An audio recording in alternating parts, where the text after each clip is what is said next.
Você que começa a nos assistir por essa live, somos a Igreja Batista Memorial do Rocha Miranda, estamos situados na Avenida 2 Italianos, número 975. Aos irmãos que encontram-se presentes, boa noite, graça e paz, por parte do nosso Senhor e Salvador Jesus Cristo.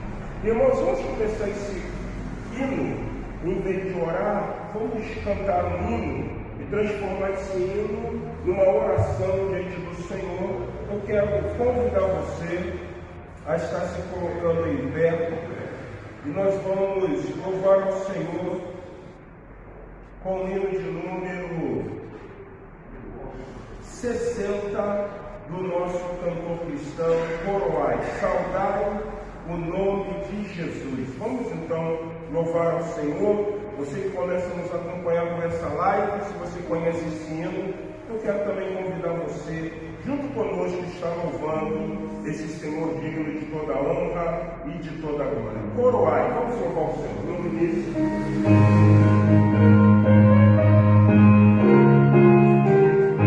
Posso colocar em pé, por favor?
Nós estaremos lendo esse salmo do verso 1 até o versículo de número 6. Salmo 150, do 1 ao 6. Nós vamos fazer uma leitura responsiva alternada. Eu estarei lendo os versículos ímpares e a igreja terá o privilégio também de estar lendo junto os versículos pares. Diz assim: Aleluia, louvai a Deus no seu santuário, louvai-o no firmamento, obra do seu poder. Igreja, louvai-o pelos seus atos poderosos, louvai-o conforme a excelência da sua grandeza. Louvai-o ao som da trombeta, louvai-o com saltério e com harpa. Louvai-o com o tamborim e a dança, louvai-o com instrumentos de cordas e com órgãos. Versículo 5, louvai-o com símbolos sonoros, louvai-o com símbolos retumbantes. Tudo quanto tem fôlego, louve ao Senhor, louvai ao Senhor. Amém. Vamos orar. Irmã Sandra, tem que orar uma oração agradecendo porque temos o privilégio, a oportunidade de juntos com a igreja louvar esse Senhor. Logo em seguida, estaremos cantando o hino número 385, vamos nós louvar a Deus. Oremos, meus irmãos. Senhor nosso Deus, aqui nesse lugar, nesse momento, Senhor, nós queremos deixar contigo a nossa glória, a tua glória, Senhor, o nosso agradecimento, Senhor, por tudo que o Senhor tem feito em nossas vidas. Senhor, muito obrigado por mais esta noite, por esses irmãos amados que aqui estão, por esses teus servos que aqui estão, que aqui vieram, meu Pai, para te dar glória ao único digno de honra, glória, louvor e adoração. Verdade. Senhor, não nos permita desanimar na fé, Senhor. Eu sempre oro a Ti pedindo isso.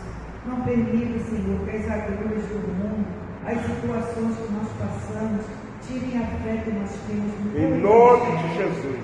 Ajuda-me, Senhor, cada vez mais na Tua busca, meu Pai. Verdade. Não permita que nada nesse mundo nos separe de Ti, meu Pai. Que nós possamos Te buscar a cada dia e que nós possamos a cada dia mais, Senhor, confiar em Teus promessas. Senhor, aqueles irmãos que aqui não puderam estar essa noite, o Senhor sabe os motivos. Então ajuda-os, qualquer que seja a situação. Amém. Obrigado por tudo, Senhor, por cada dia vivido. Que seja mais uma noite de paz e de tua presença. Em nome de Jesus eu te agradeço. Amém. Amém. Amém, Senhor.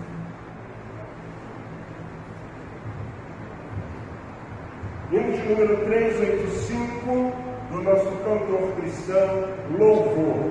A primeira estrofe diz assim: vamos nós louvar a Deus, vamos ao Senhor de toda a luz, Santo, Santo.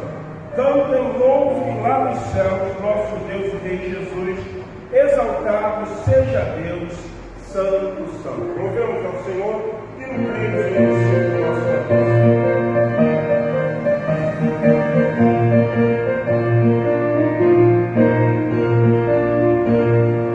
Vamos louvar a Deus, vamos ao Senhor de toda a luz, Santo, Santo. Cantei, louvem lá nos céus, nosso Deus e Rei Jesus, exaltado seja Deus, Santo, Santo.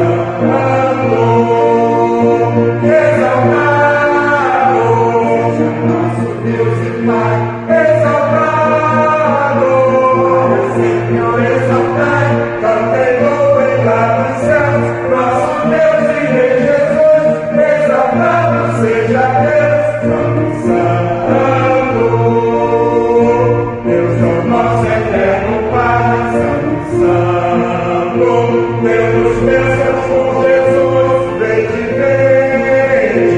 ao Senhor glorificai, vós os salvos pela cruz, sim conosco glória dai.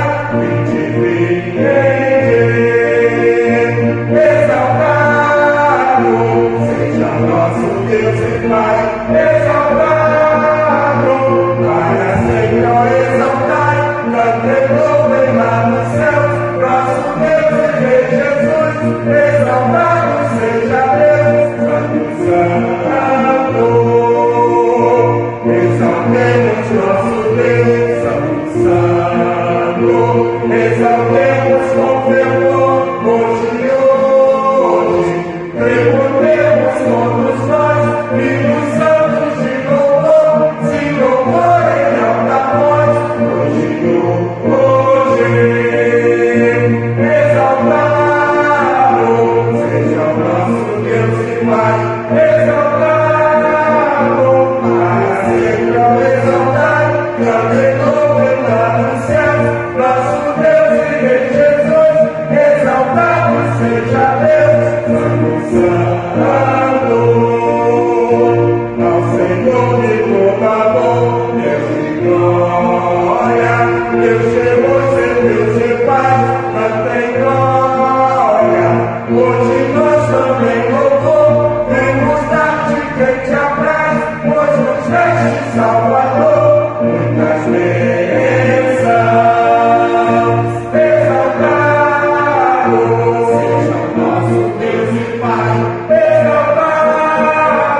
Seja para a honra e glória do nome do Senhor. A Canel falou para mim que ele está com uma fé como a de Elias e com uma oração como a de Josué. Elias orou e o que? Não choveu, né? Josué orou e o sol o quê? Então ele falou assim: pastor, fica tranquilo, que a meteorologia não sabe de nada. Quem sabe é Josué e Elias. Não é isso, Canel? Então eu vou dar uma palavra aqui. Boa noite, igreja. Como o pastor disse, está no nosso passeio, alguns vão me ligar dizendo que está programando o show passado, que poderia cancelar ou adiar o passeio. Eu falei para a irmã que não é simples para cancelar o passeio. Que não depende se eu chegar aqui para a igreja e dizer assim: gente, nós vamos cancelar o passeio, nós vamos adiar. Só que eu tenho que ligar para o sítio, comunicar o sítio. Aí o dono do sítio, o pastor, vai dizer se está tendo. Qual o dia que tem vaga para nós irmos? Aí tem que ligar para a empresa de ônibus para saber, para cancelar, para dizer quando que não vai ter ônibus para nós. Então, complicado. Mas como o pastor falou, quem sabe é Deus. Então, eu estou confiante que não vai chover como eu estou falando aí. Tá? Então, tudo pode estar tudo no 7 horas. Tá? Vamos orar. Senhor, meu Deus, uma vez a sua agradecer pela vida mais um dia que o Senhor nos deu. Agradecer pela oportunidade de estar na sua casa, meu Deus, meu Deus. Amém. Que seja abençoado. Amém. Podemos ser cheio da confiança. E pedimos, Senhor, que o Deus estava maravilhoso. Possa passar um dia maior com a sua presença juntos, memorando o coração, no meio da família. É isso que eu falo, eu vou Deus para cá, em nome de Jesus, que ora para todos sempre. Amém. Amém.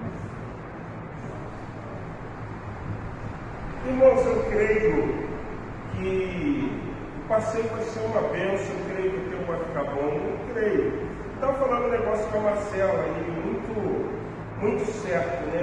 Os propósitos e os desígnios do Senhor, eles jamais podem ser o quê? Frustrados. Primeiro momento, nós iremos fazer o passeio no dia 18, estava tudo certo.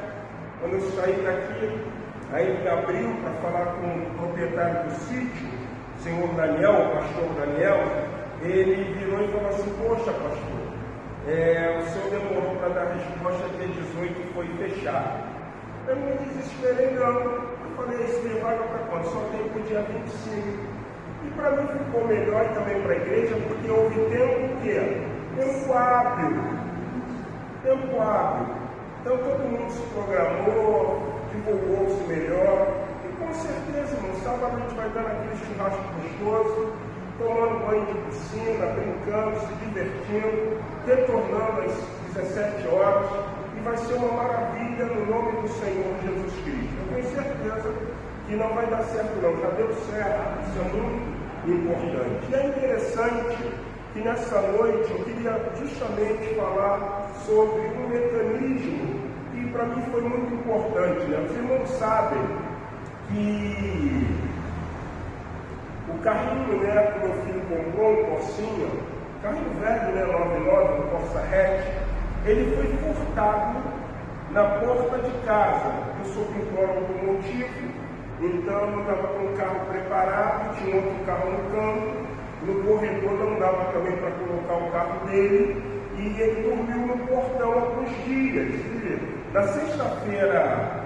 passada, né, no dia 10, nem passada, retrasada, ele acordou, né, eu peguei o carro, busquei a Isabela no metrô, cheguei com o carro, botei a tranca lá no carro, e de manhã ele me acorda dizendo assim: pô pai, roubaram o carro.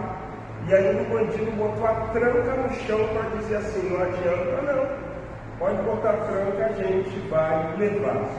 E aí a gente fala com um, fala com dois, fala com três, mas sempre entendendo uma coisa crucial, é que as nossas pleitas, as nossas causas, nós sempre estaremos levando a quem? Ao Senhor, sempre levando a Deus. E hoje eu recebi um telefonema que o carro foi encontrado, está lá no depósito legal, em Vargem Grande, na estrada dos Bandeirantes, e eu vou lá amanhã ver o carro, e agora eu estou acreditando que eles não levaram os pneus do carro, a roda do carro, e o carro vai estar intacto no nome do Senhor Jesus Cristo. Então uma coisa bem interessante é que eu falei com a Marcela, que pesava muito para mim, não era ter levado o carro. Até porque lá em casa tem alguns carros parados, né? Se juntar todos vão dar um, Silvia. Mas tem 5 carros lá em casa parados. Tem um Fusca, tem um Santana, tem um Honda Civic, tem uma Uno e tem uma Brasília. E eu falei assim para o Zé, vamos fazer esse rondinho aqui, esse Civiczinho aqui 2001, vamos pintar direitinho, você vai ficar andando. Mas em todo momento eu falava uma coisa com o Senhor, que era o seguinte: o problema não é perder o carro. A minha saudosa mãe, ela falava uma coisa que quem é mais antigo conhece muito bem. Foi-se os anéis, mas ficaram o quê? Os dedos. Ah, mas foi um carrinho que se botar aí, praticamente ele perdeu 10 mil reais. É um dinheirinho, com certeza. 7.500 falou do carro, mais pintura, mais um negocinho de pneu, somando tudo, daria mais ou menos esse montante em dinheiro. Mas qual era a minha indagação, a minha colocação? É porque onde eu resido, onde eu moro, todo mundo conhece ali, hoje não é mais o Márcio, filho da Lúcia ou filho do Moisés. Hoje todo mundo conhece o Márcio como o pastor Márcio. Vizinhos que me viram criança, eles me chamam de pastor. E eles poderiam me chamar Márcio. E aí o que pesa muitas vezes? Pesa aquela colocação de que o ímpio, o homem, né, não na sua maldade, mas ele fala e ele coloca uma coisa muito certa: aonde estava o Deus dele? Ele não é pastor? Roubaram o carro? E era uma coisa muito notória, porque diz o adágio popular que o sol nasce para bons, mas também nasce o quê? Para maus. Diz o adágio popular que doença não pode dar em poste, mas doença dá em quê? Em pessoas. Mas quando você é cristão, surge uma grande indagação do salmista, no Salmo de número 42, ele diz que eles perguntam: aonde está o teu Deus? Aonde está o teu Deus? E quando nós lembramos você lembrar, pegando a palavra do irmão Natanael, de que nós precisamos ter mais fé, andarmos por fé, acreditarmos que a própria palavra do Senhor, muitas vezes, ela ensina, ela diz, que pode ser que o Senhor mesmo faça ferida, mas Ele mesmo é o Senhor que vai trazer o quê? A cura. E como isso vem? Isso vem justamente por intermédio desse mecanismo que é o quê? Que é fé. A minha maior alegria vai ser quando eu for lá pegar o carro, botar ele novamente no portão, porque eles vão entender aonde está o Senhor, Deus. Um Deus, pastor, peraí. O senhor está dizendo então que Deus ajuda uns e não ajuda outros? Meu irmão, eu costumo dizer uma coisa muito real que a Bíblia me ensina. A Bíblia vai dizer que Deus é fiel, mas Ele não pode ser infiel. A natureza dele é fidelidade. Até mesmo com os infiéis, muitas vezes Ele é o quê? Fiel. Mas como fiel, Ele se sente na obrigatoriedade de exercer o quê? A fidelidade. Jesus tinha 12 discípulos. Sim. Ele tinha algum discípulo preferido? Não. Mas ele tinha 3 que eram mais o quê? A chegar. Pedro, Tiago, João.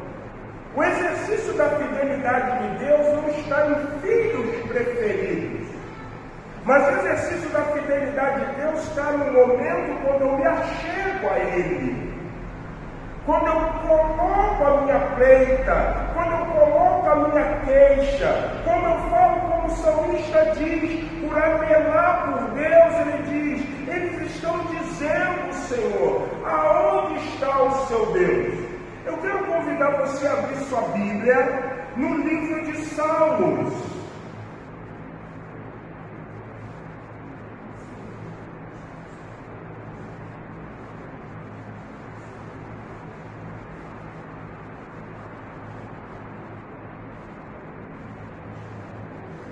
Salmos número 42.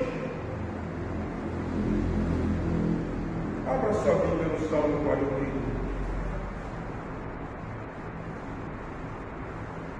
Vamos nos deter no versículo 10 e o versículo de número 11.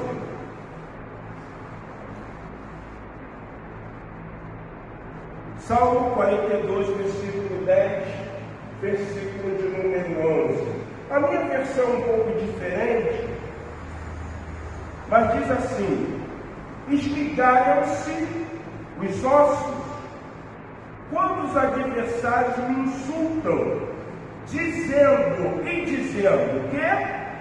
o teu Deus, onde está? Por que está abatida, ó minha alma? Por que te perturba dentro de mim? Espere em Deus, pois ainda o louvarei, a Ele meu auxílio e o meu Deus. Na indagação do Salmo de número 42, ao mestre de cântico, no salmo didático dos filhos de Corá, ele está vivendo ali uma situação de adversidade, ao ponto que no versículo 10, aos homens estão dizendo: será que teu Deus não está vendo isso? Será que o teu Deus ele não é compassivo? Será que o teu Deus ele não anela? Será que ele não se importa com o seu problema? Em determinado salmo, você conhece muito bem, pois o salmista diz: elevo meus olhos para os montes, de onde me virá o socorro? O meu socorro vem do Senhor que fez o céu. Aí o salmista vai dizer que ele não cochila, ele não dorme, mas o que o salmista deixa bem claro é que o nosso socorro não vem do Deus do monte. O nosso socorro vem do Deus que fez o céu e a terra. Então, quando nós lemos esse salmo, nós precisamos entender algumas perspectivas dicas extremamente interessantes da própria palavra de Deus. Eu quero convidar você a abrir a sua Bíblia no Evangelho de Marcos, capítulo de número 4. A pergunta do sermão é: onde está o teu Deus? E por que muitas vezes nós não conseguimos responder isso? Marcos, capítulo 4, ele vai mostrar claramente a dificuldade que temos em mostrar a resposta. E por isso, muitas vezes, Deus deixa de agir como um Deus extremamente poderoso no auxílio para a minha e para a tua vida. Olha o que diz Marcos, capítulo 4, a partir do versículo de número 35. Marcos 4, 35.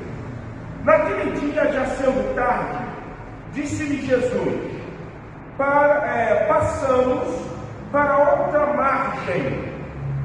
E ele, despedindo a multidão, levaram assim como estava no barco.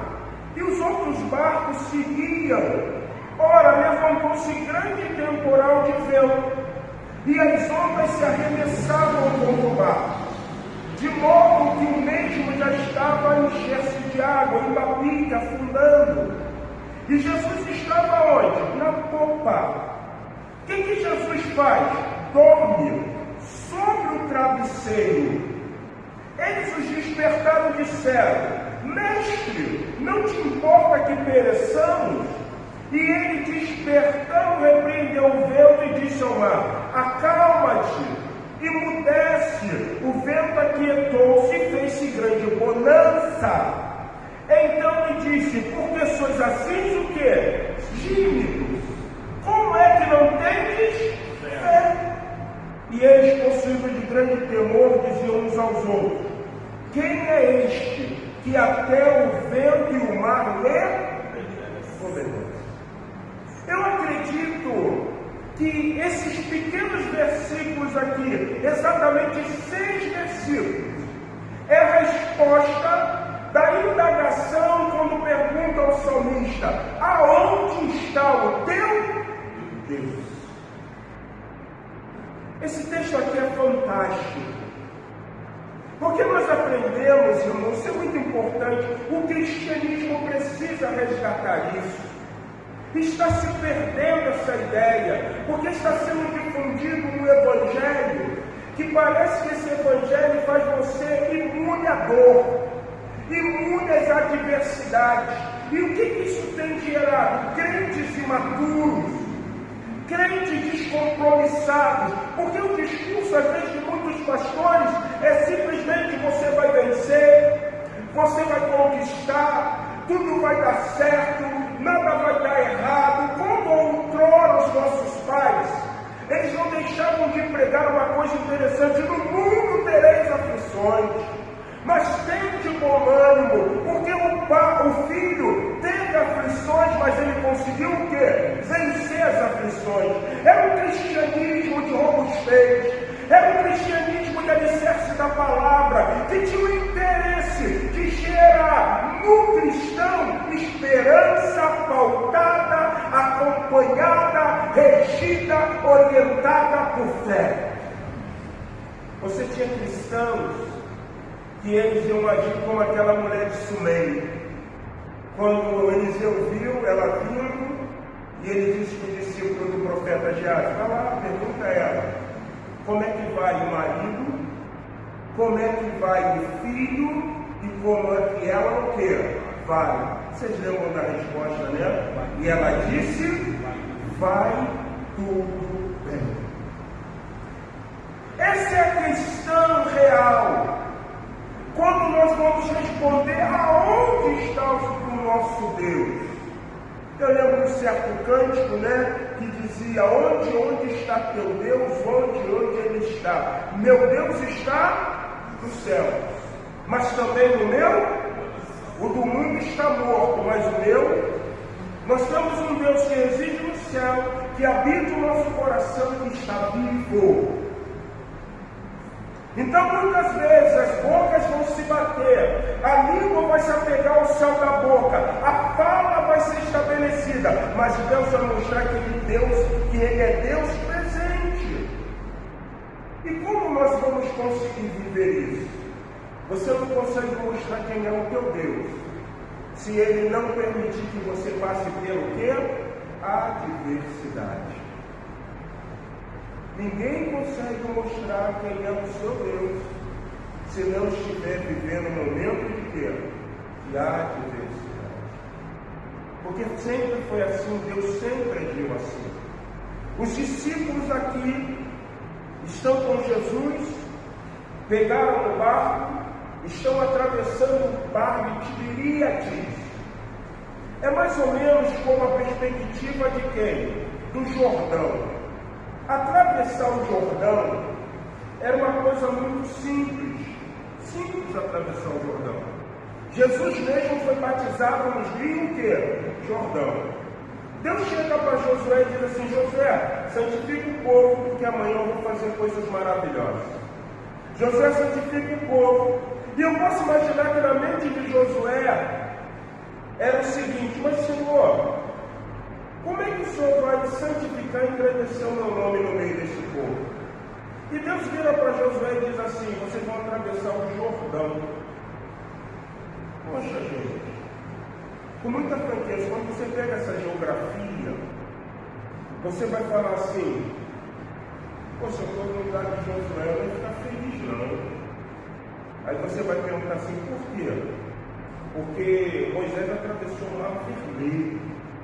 O relato bíblico diz que ficou noite, as águas dividiram-se, ficaram parados, o povo passou. Quando o faraó veio atrás, a água veio fechando, mas não molhou nem afogou nenhum hebreu. Caramba! O Deus de Moisés é o Deus que abre o quê? O mar vermelho. Aí Josué agora recebe de Deus o seguinte: assim como eu fui com Moisés, eu vou ser contigo. Eu agradeci o nome de Moisés.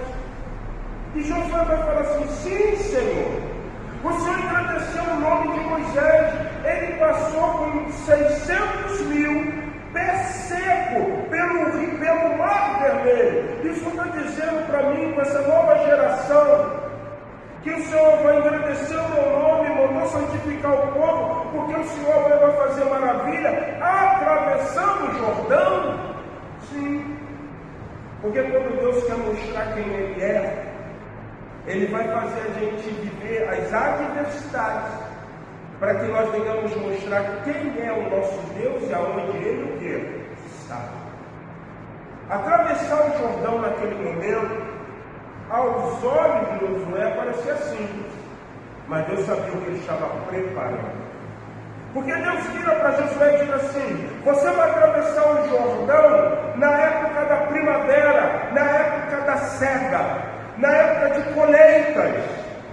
Por quê? Porque no período da primavera tem um monte chamado Hermon. E esse monte na primavera ele está em degelo. Então todo o gelo do Hermon está descendo, indo para onde? O Jordão, ou melhor, aquele rio está revolto, aquele rio está bravo, aquele rio está difícil. E o que Deus faz? Ele para as águas. E Josué o quê? Faz. O mesmo acontecimento é aqui. Porque quando Jesus pega o barco e ele atravessa o mar de Tiberíades, o mar de Tiberíades está abaixo do nível. Então era notório acontecer ali ventos, ondas extremamente fortes.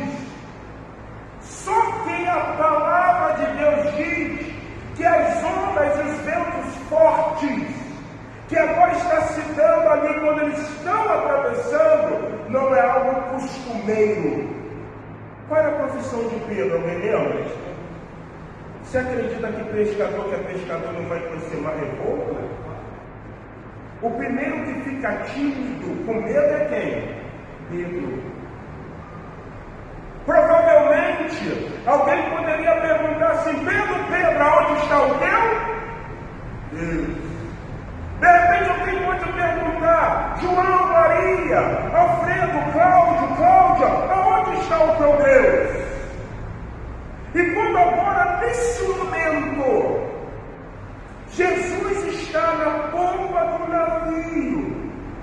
dormindo, sabe por quê?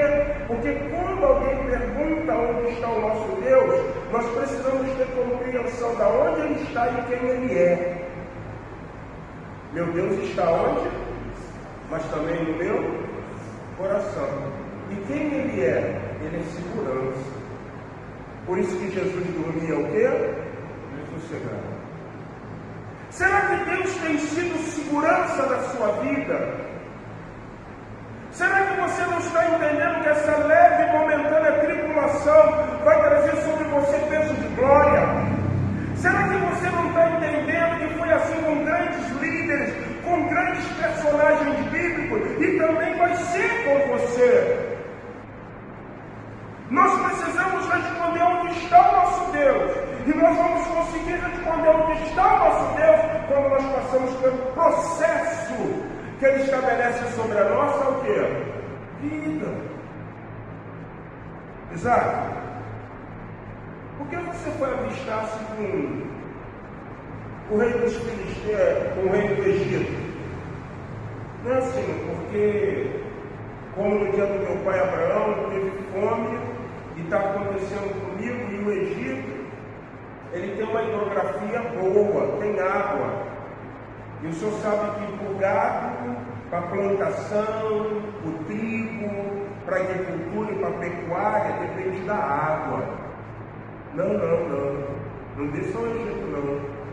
Fica na terra dos filisteus, fica em Gerar. A Bíblia diz que Isaac obedeceu, Gênesis 26. E no mesmo ano ele semeou. E a Bíblia diz que no mesmo ano ele o quê? Porque Deus o ajudava. Nós precisamos primeiro passar pelo processo. Porque se nós não passarmos pelo processo que nos leva a obedecer esse Deus que traz segurança, nós nunca vamos saber responder onde está o nosso Deus. Paulo, certa ocasião, diz lá no livro de 2 Coríntios, capítulo de número 12, que ele fala assim: foi esse homem, se fora do corpo ou no corpo ou não, foi levado até o terceiro céu. E esse homem viu e ouviu coisas, mas para que não viesse a vaidade no seu coração, Deus permitiu que um mensageiro maligno colocasse um espinho na sua carne. Ele orou 3 vezes e o Senhor disse: a minha graça. Por isso que Paulo aprendeu que no momento da adversidade tudo se dá em quê? Glória, tudo se dá graça. Aonde está o teu Deus? Será que você não está conseguindo passar por esse funil? Será que você não está conseguindo passar por essa tempestade? Eu quero dizer que você ainda não conseguiu, porque você ainda não entendeu que o Senhor é a tua segurança. É Ele que é teu protetor. Lembro, certa ocasião, eu da garota, comprei um caderno, e no caderno vinha uma poesia intitulada Pegadas na Areia. Quem é velho como pastor lembra disso? Lembra, moçada? A senhora não é velha, a senhora é vivida. Quem lembra disso? Vinícius lembra não, que é novinho, né? Lembra também? Então tu tá cascudo, hein, cara? Tá velho, hein? E Pegada na Areia. A tônica, a ideia central é interessante, porque há uma reclamação. E no final da reclamação, o que acontece? Ele diz assim: poxa, Senhor, passei pelos momentos extremamente adversos, preocupantes, e parece que o Senhor me abandonou. E a última estrofe daquela poesia vai dizer que Deus vira para aquele que indagou e diz assim: olha para trás, o que você vê? Ele diz: pegadas na areia. E o que Deus diz? Porque não era você que andava, era eu que segurava no colo. Deus é a nossa segurança. Eu quero dizer uma coisa para você, meu irmão: Deus não está imune às nossas adversidades. Ele só está esperando que nós venhamos elevar os nossos olhos e dizer o seguinte: meu socorro não vem do monte, mas meu socorro vem do Senhor que fez o céu e a terra. Para que eu responda onde está o meu Deus, eu preciso estar seguro nele. Jesus está dormindo tranquilamente, porque ele sabe de uma coisa: eu posso estar no mar, o mar pode estar revolto, as ondas podem estar bravas, o ímpeto do mar pode estar dando, mas uma coisa eu sei: ele está na embarcação, e se ele está na embarcação, eu sei aonde está o meu Deus, e posso dizer como Jó: eu sei que por fim ele se levantará. Está tranquilo, Jesus dormindo. Senhor, Senhor, estamos perecendo. Acordam Jesus, e ele, exercendo a sua autoridade, ele manda o vento aquietar e faz-se grande bonança. O mar, ele repreende o vento: acalma-te, vento, mar, acalma-te, vento, emudece, e fez-se grande o quê? Bonança. E aí é fundamental, irmão. Aonde está o teu Deus? Eu consigo responder onde está o meu Deus quando eu entendo que ele é minha segurança, mas eu consigo responder onde está o meu Deus quando eu consigo entender isso aqui que Jesus falou. Então ele disse: porque sois o quê? Tímidos. Em algumas versões vão dizer: por que vocês não têm o quê? Fé. Por que vocês não têm fé? Irmão, presta bem atenção, uma coisa que eu quero te dizer. Sempre quando você estiver numa empreitada, vai sempre levantar pessoas que eu acredito que elas não vão fazer por mal. Não vai. Quer ver a prova de que elas não vão fazer por mal? Certa ocasião, Jesus estava com os seus discípulos, e ele fez a seguinte pergunta: quem diz os homens que eu sou? E Pedro falou: tu és o Cristo, o Filho do Deus vivo. Ele olhou para Pedro e falou: disseste bem, eu te digo que tu és Petros, lasca da rocha ou da pequena pedra, da pedra, tu que é a pequena pedra, tu edificarás a minha igreja, e a porta do inferno não prevalecerá contra ela. Porque o que você disse não foi minha carne e o sangue que te revelou, mas o Pai que não está no céu. Mas é necessário que o Filho do Homem seja entregue aos pecadores, crucificado, e ao terceiro dia ele ressuscite. Vocês lembram da palavra de Pedro? De maneira nenhuma tem o quê? O que Jesus falou para ele? Atrás de mim, Satanás. Tu que não sabe o quê? Desvia. Quando você estiver no empreitar, cuidado com as palavras que serão dadas. Se não for palavra de fé, se não for palavra de esperança, se não for palavra de segurança, se não for uma palavra que traga a você ânimo, repreenda, não aceite no meio. Porque faz-se necessário que aquele que se aproxima de Deus tenha o quê? Fé. Porque Deus diz que Ele é galardoador daqueles que têm o quê?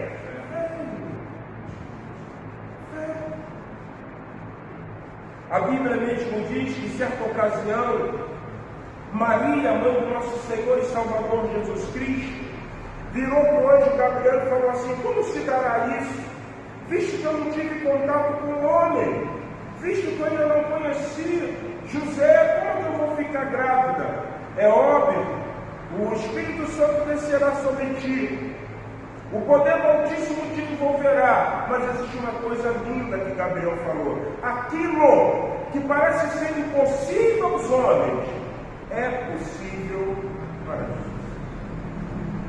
Então, para que nós venhamos responder onde está o nosso Deus, como o salmista no Salmo 42, versículo 10 deixou claro, nós precisamos dele como seguro, ou como nossa segurança, obedecendo, fazendo a sua vontade, mas nós precisamos também ter fé, e essa fé repele, essa fé repreende qualquer palavra que possa ser contada.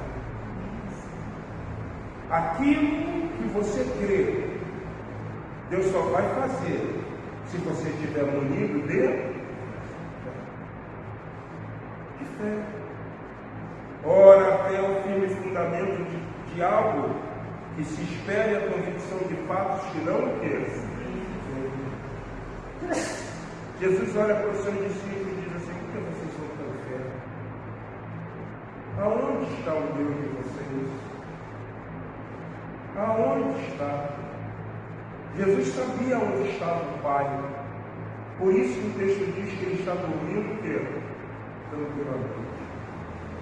Eu quero que você saia daqui no nome do Senhor Jesus, sem desespero,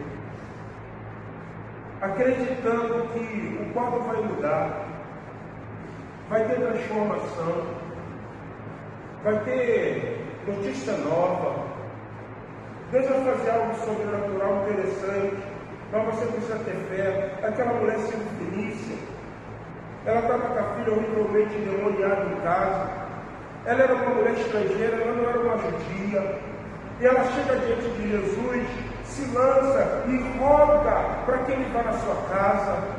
Jesus vira para aquela mulher, olha o que ele diz: não convém que eu tire o pão dos filhos e dê os cachorrinhos. Mulher, você é estrangeira. Eu não posso deixar de atender uma israelita, uma hebreia, uma judia, para atender você. Você é estrangeira, a salvação primeiro é dos judeus. Aquela mulher, ela não ficou iracunda, aquela mulher não ficou desmotivada, aquela mulher não bateu o pé, mas aquela mulher rebate Jesus com outra dádiva. Sim, é verdade. Não se pode tirar o pão que serve os filhos e dar um bichinho de estimação. Mas tem uma coisa: o bichinho é de estimação. Então, quando o Senhor está comendo, dando aos filhos, cai migalhas. E sabe o que o cachorrinho faz? Come. Jesus olha para aquela mulher e diz: nem Israel viu uma fé como a tua. Quando tu chegar em casa, tua filha estará orando. Onde está o teu Deus? As nossas convicções mostram onde está o nosso Deus. O nosso Deus. Meu Deus está no céu, também no meu coração. O do mundo está morto, mas o meu ressuscitou. Nosso Deus está vivo. A Bíblia diz que os olhos do Senhor percorrem toda a terra, contemplando bons e o quê? E maus.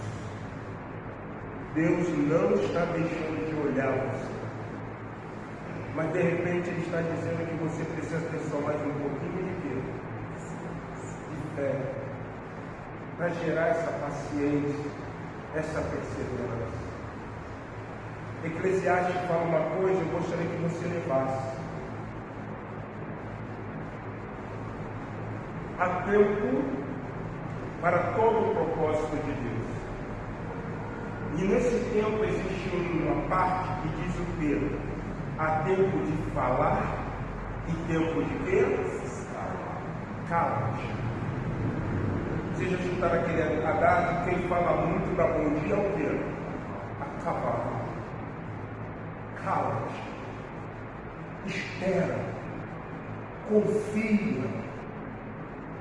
Saiba que se Jesus está na popa, ele confia que existe um que está guiando o mar. Paulo fala em Efésios 6, versículo de número 10: no demais, irmãos, fortalecei-vos no Senhor e na força do seu poder. A originalidade desse texto, transliterando para você, vai dizer assim: no demais, irmãos, estejam fortalecidos em Jesus, porque Jesus está fortalecido no Pai. Cala-te. Ele está no barco, mas quem é que está guiando o barco? É Deus. Esteja vivendo no âmbito da segurança, que te leva à obediência, mas esteja vivendo longe da timidez, porque ela nega uma fé, mas vivendo uma fé aonde você confia verdadeiramente que Deus, Ele está olhando. E por fim, como diz Jó, eu sei que o meu Redentor se levantará. Eu sei que o meu Redentor vive está. Eu sei que o meu Redentor, Ele vai pleitear a minha necessidade. E você pode sair daqui nessa noite, mergulhado, tomando posse. Segura aí, como diz a minha mãe Macedrena, toma posse, pega. É para a tua vida, para que você seja extremamente abençoado. Tenha fé. Confie no Senhor. Qual é o teu problema? Tem outro canto que diz assim: conta para Jesus aonde é a tua dor. Ele é o remédio, confia no Senhor, não te desanime, tome a tua cruz, o que tu precisa, conta para Jesus. Entra no teu carro, no teu quarto, prendei a causa junto a Ele e fala assim: eu preciso mostrar aonde o Senhor está. E eu acredito que agora eu posso, porque eu acredito que és minha segurança e eu preciso ter fé. Que Deus poderosamente em Jesus esteja abençoando nossa vida. Amém? Vamos colocar em pé, irmãos.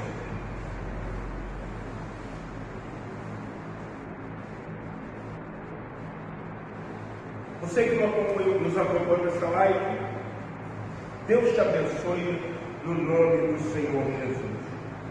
Nós vamos